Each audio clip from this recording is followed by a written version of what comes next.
রাস্তায় অনেক জ্যাম। সকালে নাস্তা করছো? হাতটা সবার সামনে না ধরলে হয় না, কেমন যেন লাগে। সরি।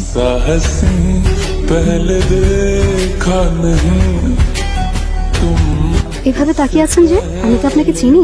কি হলো তোমার? তুমি করে বলছেন যে? আমাদের কি পরিচয় আছে? আপনি অজ্ঞান পার্টির লোক না তো, না? আমার কিন্তু ভয় করছে, আমাকে অজ্ঞান করে কোনো লাভ নেই। ইরা, বাহ, আপনি তো দেখতে আমার নামও জানেন।